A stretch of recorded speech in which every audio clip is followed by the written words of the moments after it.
অবস্থার বিপর্যয়ে হয়তো ভদ্র মহিলাও রাঁধুনির কাজ করতে আসতে পারে, কিন্তু এমন কিছু বলা উচিত হবে না যা তার আত্মসম্মানে আঘাত লাগে।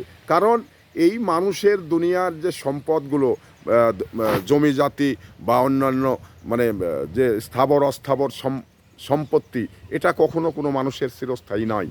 এটা যদি কোনো মানুষ মনে করে যে আমার এটা চিরস্থায়ী, তাহলে আমি মনে করি সেটা খুব ভুল করবে। কারণ এই সম্পদ কিন্তু একই, পরিবর্তন হাত অনেক, মানে একজন থেকে আরেকজন, আরেকজন থেকে আরেকজন, এটা কিন্তু এই দুনিয়া সৃষ্টির পর থেকেই এই ধারাবাহিকতা অব্যাহত আছে। তো এই জন্যেই সম্পদের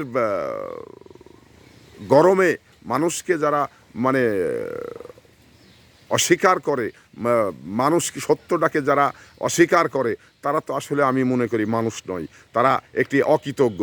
কারণ কৃতজ্ঞতা বোধ তার ভিতরে নেই। আর যদি কৃতজ্ঞতা বোধ থাকতোই, তাহলে কিন্তু এই ধরনের মানে অকৃতজ্ঞ হতে পারতেন না। তো যে যেখানে থেকেই এই সত্যটাকে আপনারা স্বীকার করুন, সত্যটাকে মেনে নিন। কারণ এর মতো ভালো কিছু আর নেই। কারণ সত্যটাকে অস্বীকার করবেন, এক সময় আপনি পাকে পড়ে গিয়ে আপনাকে তখন জবাব দিতে হবে। তো সেই জায়গাতে আপনি সত্যটাকে কখনো অস্বীকার করবেন না, সত্যটাকে মেনে নিন, সত্যটাকে স্বীকার করুন। এই হলো মানুষের কাজ।